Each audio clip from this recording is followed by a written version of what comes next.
Hi friends, இப்போ நம்ம பாக்கியலட்சுமி பார்க்க போகிறோம். பாக்கியலட்சுமியில் நம்ம பாட்டி உட்காந்து ஃபீல் பண்ணிருக்காங்க, ஈஸ்வரி பாட்டி.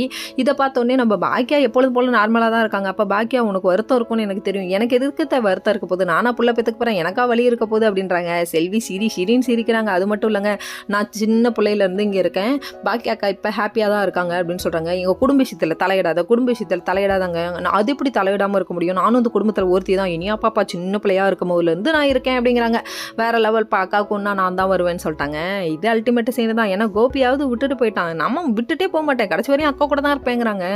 இப்படி ஒரு சொந்த பந்தம் கிடைக்கிறதுலாம் பெரிய விஷயமா. இன்னொரு பக்கம் நம்ம கோபி வந்து ஜாகிங் போயிட்டு வந்துட்டாரு. மொத்த குடும்பமும் டைனிங் டேபிளில் உட்காந்து சாப்பிட்டுட்டு கிண்டலும் கேலியுமா ஜாலியாக இருக்காங்க. ஏன்னா இனியா லட்டுவை ஒம்பளுக்குறாங்கல்ல, அதனால் மொத்த குடும்பமும் ஜாலியாக தான் இருக்காது.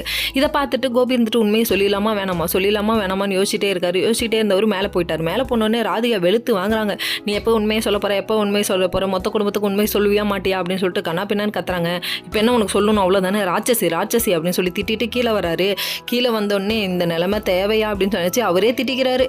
தேவைதான் தம்பி, இப்போலாம் நீ தனியாக பேசுறது அதிகமாகிடுச்சுப்பா, சீக்கிரம் போப்பா ஹாஸ்பிட்டலுக்கு அப்படிங்கிற மாதிரி தான் இருக்குது. சரின்னு சொல்லிட்டு மொத்த குடும்பத்திட்டையும் உண்மையை சொல்லலாம்னு சொல்லிட்டு வந்து நிற்கிறாரு. அவருக்கும் ஒன்றும் புரியல, நம்ம பாக்கியாவுக்கும் ஒன்றும் புரியல. பாட்டி எங்கே சொல்லிடுவானோன்னு சொல்லிட்டு பதறாங்க. பாட்டி ஒரு பக்கம், அதுக்கப்புறம் பாட்டி ஒரு பக்கம் ஜெனிக்கிட்ட தண்ணி கேட்க, ஜெனிக்கு குழந்தை வந்து பார்த்துக்கவே கரெக்டாக இருக்குங்க டைம், அதனால் நம்ம அமிர்தா கொண்டு வந்து கொடுத்தாங்க. சரின்னு சொல்லிட்டு குடிச்சிட்டாங்க. பாட்டி நான் இது மாதிரி கொண்டு வரல அப்படிங்கிறாங்க.